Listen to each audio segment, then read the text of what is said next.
Kryediplomatja e Bashkimit Evropian ka deklaruar në Shkup se ka hapësirë për zhbllokimin e procesit euro-integrues të Maqedonisë së Veriut.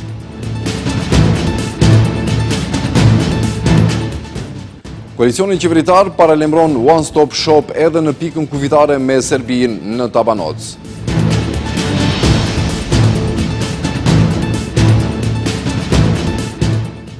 Komisioni Regulator i Energjetikës njofton se nëse oferta është e njëjtë, çmimi i energjisë elektrike mund të mos rritet.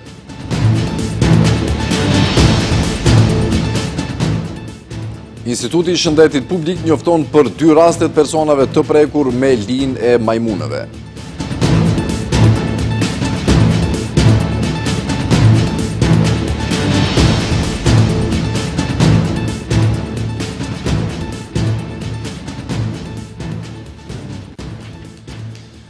Të nderuar shikues, përshëndetje. Përfaqësuesja e lartë e Bashkimit Evropian Kaja Kallas ka porositur sot nga Shkupi se ka hapësirë që gjenden mekanizma për zhbllokimin e procesit euro-integrues të vendit. Por ajo nuk ka dhënë detaje se cilat mund të ishin këta mekanizma. Ndërkaq, kryeministri Hristijan Mickoski ka pranuar propozimin që Maqedonia e Veriut dhe Bullgaria të mbajnë një takim bilateral në samitin e NATO-s në Hag me praninë e faktorit ndërkombëtar. Maqedonia e Veriut dhe Bullgaria para një përpjekje të re për të zgjidhur mosmarrëveshjet fqinjësore të cilat kanë bllokuar rrugën euro-integruese të vendit. Kryeministri Hristijan Mickoski konfirmoi sot pas takimit me përfaqësuesen e lartë të BE-s Kaja Kallas se ka pranuar propozimin që në kuadër të samitit të NATO-s që do të mbahet muajin e ardhshëm të mbahet një takim bilateral mes presidentëve të 2 shteteve, Gordana Siljanus Kadafkova dhe Rumen Radev, ku të 2 palët do të mund të shkëmbejnë argumentet para përfaqësuesve të BE-s, NATO-s dhe SBA-s. Ne kemi pranuar atë dhe sot biseduam përsëri për këtë me zonjën Kaja Kallas dhe konfirmuam përcaktimin ton që të qëndrojmë pas asaj që kemi thënë se e pranojmë këtë. Ne biseduam me presidenten Siljanovska, do të përgatitemi në mënyrë më të mirë që dim dhe mendoj se është mirë të kemi një takim të tillë ku mund të dëgjojnë argumentet e të 2 palëve, posaçërisht në margjinat e samitit të NATO-s, sepse ne jemi faktor stabiliteti dhe ashtu duhet të sillemi edhe në rajon. Fatkeqësisht ka fuqi në rajon që duan të reflektojnë jo stabilitet. Dhe kur do t'i kishim gjithë argumentet në një takim të tillë, do të ishte shumë mirë. Nga ana tjetër, përfaqësuesja e lartë e BE-s Kaja Kallas shpreson se mund të gjenden mekanizma që të zhbllokohet procesi i negociatave të vendit për antarësim në BE. Ajo tha se nuk ka plan B për Maqedoninë e Veriut, pasi shpresojnë se do të funksionojë plani A. Vlerësoj se ka hapësirë ku mund të bëjmë diçka, nuk do të hyja në detaje. Nëse ka përparim, atëherë do t'i publikojmë në opinion. Ne fokusohemi në planin A dhe përpiqemi që ai të funksionojë, sepse kur kalon drejt planit B, atëherë plani A del nga loja. Ndoshta tingëlloj sikur të flas me shifra, por dua t'ju them se ende shpresoj se plani A do të funksionojë dhe do të jetë i suksesshëm. Punojmë për atë. Nëse jo, atëherë do të kalojmë në fazën e ardhshme. Maqedonia e Veriut ka mbajtur 3 vite më parë seancën e parë ndërqeveritare me Bashkimin Evropian, megjithatë ende nuk ka hapur negociatat për shkak të vetos nga ana e Bullgarisë. Sofia kërkon që Maqedonia të futë në kushtetutën e saj komunitetin bullgar për të zhbllokuar procesin, ndërkaq Shkupi kërkon garanca se vendi nuk do të përballet me kushtet e tjera gjatë rrugës së antarësimit. Koalicioni Vlen ka njoftuar se së shpejti edhe në një pikë do të ketë kontrollet përbashkëta kufitare të njohur si One Stop Shop pranë pikën kufitare me Serbinë në Tabanoc. Nga Vleni thonë se pika kufitare në fjalë është e njohur për qarkullimin e madh dhe posaçërisht gjatë sezonit veror shumë shpejt do të jetë pjesë e sistemit modern dhe efikas One Stop Shop. Zëvendës ministri i punëve të brendshme Striti Seni nga koalicioni shqiptar që është pjesë e qeverisë Vlen ka paralajmëruar se së shpejti edhe në pikën kufitare në Tabanoc do të ketë kontrolle të përbashkëta kufitare e njohur si One Stop Shop, respektivisht kanë paralajmëruar se edhe këtu do të përdoret metoda e njëjtë siç aktualisht përdoret me Republikën e Kosovës. Përmes një videoje nga Vlen thonë se pika kufitare në fjalë është e njohur për qarkullimin e madh, posaçërisht gjatë sezonit të verës. Kufiri i Tabanocit i njohur për qarkullimin e madh dhe posaçërisht gjatë sezonit veror, shumë shpejt do të jetë pjesë e sistemit modern dhe efikas One Stop. Një ndales, një kontroll, kalim i shpejt dhe i sigurt. Dhe ky sistem është veçanërisht i rëndësishëm për ju mërgjimtar, sepse çdo vit që ktheheni në vendlindje, hastin në pritje të gjata në kufi, të cilët shumë shpejt do t'i takojnë të shkuarës. Nga Vlen, kujtojnë se vetëm disa javë më parë, ky sistem u vu në funksion edhe në kufirin me Kosovën në Blac dhe me njëherë u dhanë rezultatet e shkëlqyeshme dhe u ndalën pritje të gjata disa orëshe.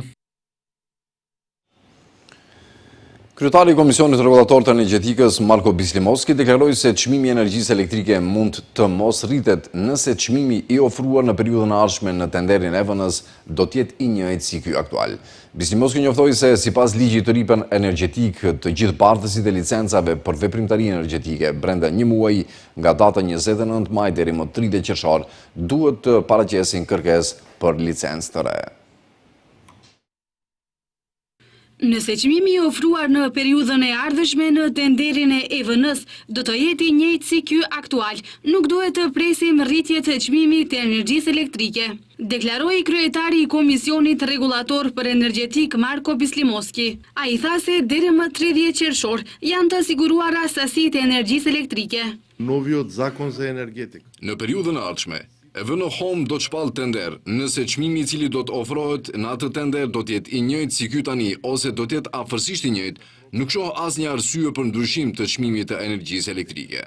Bislimovski njoftoi se sipas ligjit të ri për energjetik, të gjithë bartësit e licencave për veprimtari energjetike, brenda një muaji, nga data 29 maj deri më 30 qershor, duhet të paraqesin kërkesë për licencë të re tek Komisioni Rregullator për Energjetik. Ai thotë se kjo vlen edhe për bartësit e licencave për punë testuese. Drugi причини, како што Nëse bartësit e licencave nuk i paraqesin kërkesat, licencat e tyre do të ndërpriten. Ne do t'i njoftojmë ata edhe përmes sistemit ton të monitorimit në të gjitha email adresat që na kanë dhënë dhe pres që të gjithë t'i përmbushin këto detyrime. Komisioni Rregullator i Energjetikës kryen inspektime të rregullta të gjitha kompanive të licencuara.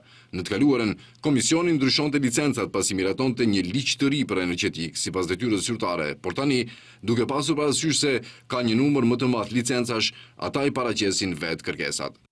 Bislimovski bëri të ditur se aktualisht janë lëshuar 8.800 licenca për aktivitete energjetike dhe rreth 150 për veprimtari testuese.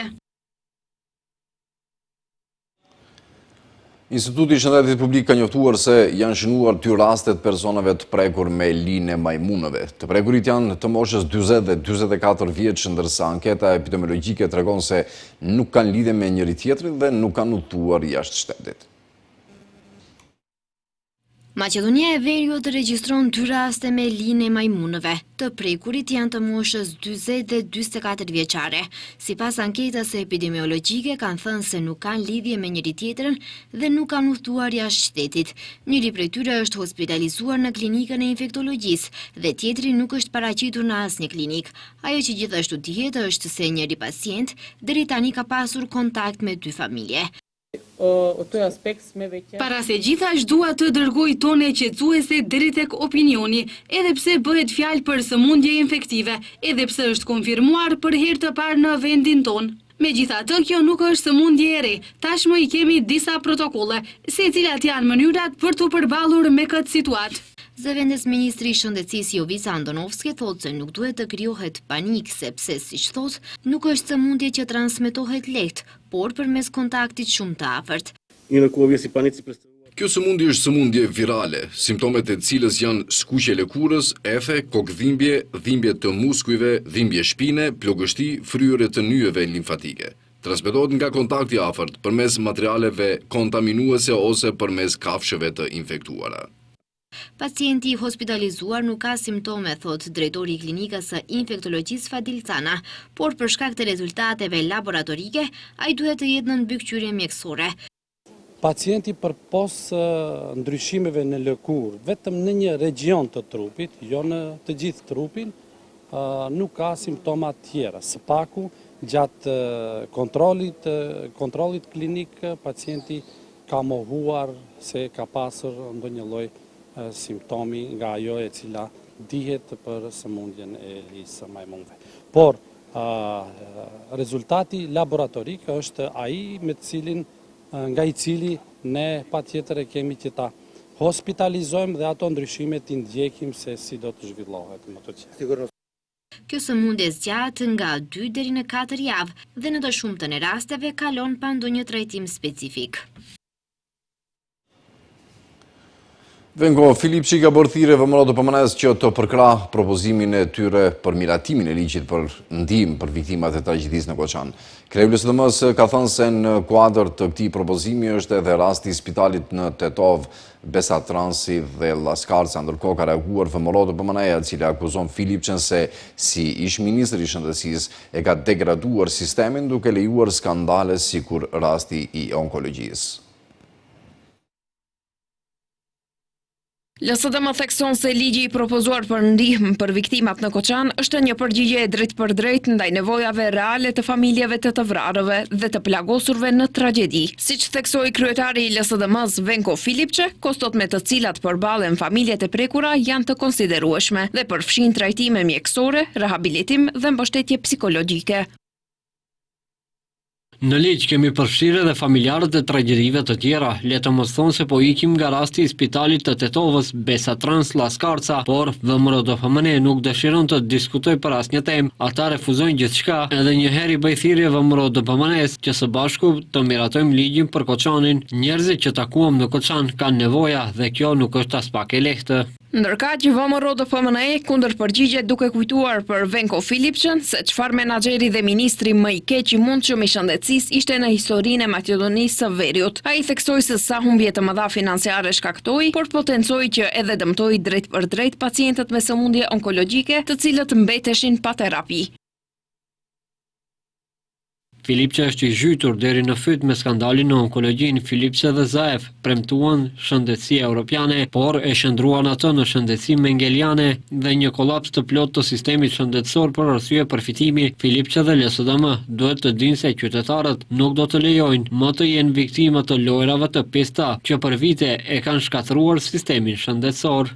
Tutje, ata megjithatë shtuan se në kohën kur Filipçi ishte ministër i shëndetësisë, shëndeti i qytetarëve ishte pengi mafias së biznesit të afërt me LSDM-n. Ndaj dhe pasojat nga Filipçi dhe LSDM në shëndetësi janë katastrofale dhe të dëmshme.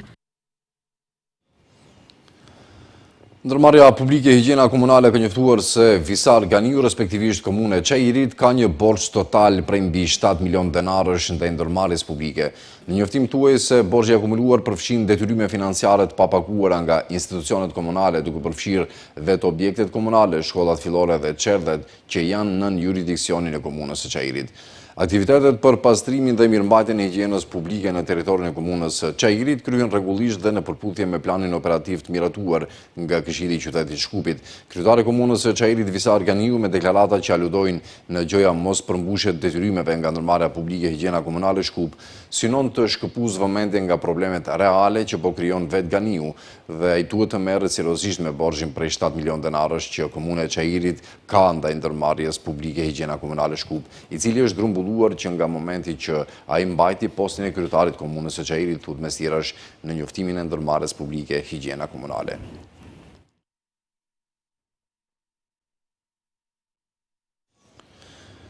Prokuroria Themelore Publike Shkup, së bashku me akuzat e ngritura për rastin onkologjia, i ka dorëzuar Gjykatës Themelore Penale Shkup propozim për caktimin e masës paraburgimit për 2 të akuzuarit, drejtorin mjekësor dhe atë organizativ të klinikës universitare për radioterapi dhe onkologji Shkup, njoftojnë nga Prokuroria Themelore Publike.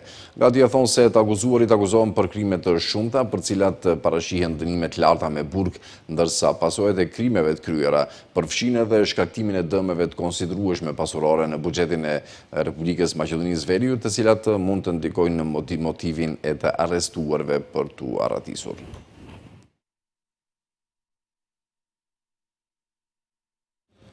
Një aksident i rënd është regjistruar në rrugën Kërçov-Gostivar, ku kanë humbur jetën 3 persona dhe janë lënduar edhe 8 persona. Aksidenti u regjistruar rreth orës 20:55 në fshatin Trapçindoll. Në këtë aksident të rënd janë përfshirë 3 makinat. Plagosurit janë dërguar menjëherë në spital për të marrë ndihmë mjekësore. Disa prej të lënduarve janë transferuar në spitalin e Kërçovës dhe disa të tjerë në spitalin klinik Nën Tereza në Shkup.